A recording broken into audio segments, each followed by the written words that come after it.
இயேசுவின் நாமத்தில் ஜெபங்களும் வாழ்த்துக்களும். இன்றைய நற்செய்தி புனித மத்தேயு எழுதிய பரிசுத்த நற்செய்தி வாசகம். அதிகாரம் 10. இறை திருவசனங்கள் 1 முதல் 7 வரை உள்ள வார்த்தைகளை நாம் தியானிப்போம்.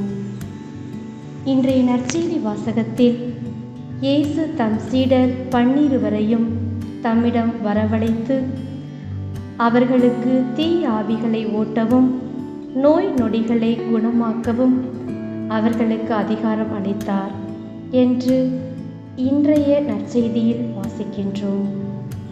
இயேசுவின் சீடர்களை ஒவ்வொருவராக பார்த்தால் அவர்கள் அனைவருமே வெவ்வேறான இயல்பை கொண்டிருந்தவர்கள் என்பது நமக்கு நன்றாக தெரியும்.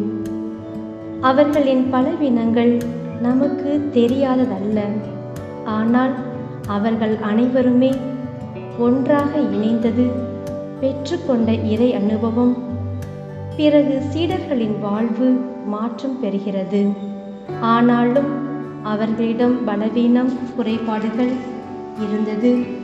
ஆனால் இயேசுவின் மேல் கொண்டிருந்த விசுவாசத்தில் தளர்ச்சி இல்லை.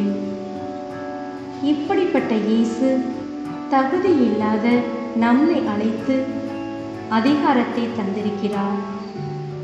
நாம் வாழுகின்ற சமுதாயத்தில் காண்கின்ற தீமைகளான அநீதி, ஏற்றத்தாழ்வு, ஜாதி, இனவெறி ஆகிய தீய ஆவிகளை நம்மால் ஓட்ட முடிகிறதா என்று சற்று சிந்திப்போம். ஜெபம்.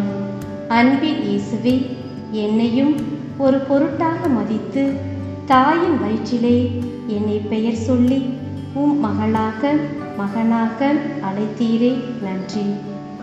என்னால் இயன்றவரே இந்த சமூகத்திலும் என்னை சுற்றிலும் நான் காணுகிற அநீதிகளை, தீமைகளை ஓட்ட எனக்கு ஆற்றல் தந்திருக்கிறேன். உமக்கு நன்றி. இந்த அதிகாரத்தை நான் பயன்படுத்தி தீமைகளை ஓட்ட என்னை உந்தி தள்ளுவீராக. ஆமென்.